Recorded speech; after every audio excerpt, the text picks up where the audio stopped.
Astrology না এমন একটা সাবজেক্ট, আপনি যদি ঠিক মতন অধ্যয়ন করতে পারেন এবং সঠিকভাবে ম্যাথমেটিক্সটা যদি বোঝেন, কেউ আপনাকে বয়স বলতে চাইলো না কিন্তু হরোস্কোপটা বলে দিল, আপনি শনিকে ধরে তার বয়স বের করতে পারবেন।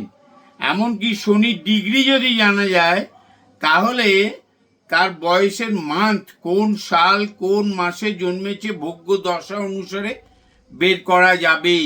ডিগ্রিটা যদি পাওয়া যায়, ট্রানজিট 2.5 বছরে হয়, যে ডিগ্রিটা পাওয়া যাচ্ছে সেই ডিগ্রির অনুসারে ওর কত বছর কেটেছে, সেই অনুসারে আপনি যদি ঘুরে আসেন দেখবেন পাক্কা ওর বয়স বেরিয়ে গিয়েছে।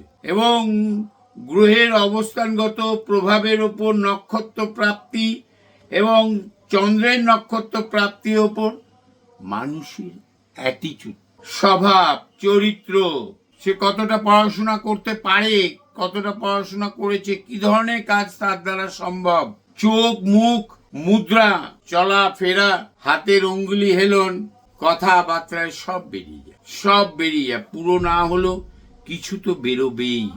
অর্থাৎ অ্যাস্ট্রোলজি থেকে পার পাওয়া না মিথ্যে বলে খুব মুশকিল, খুব মুশকিল।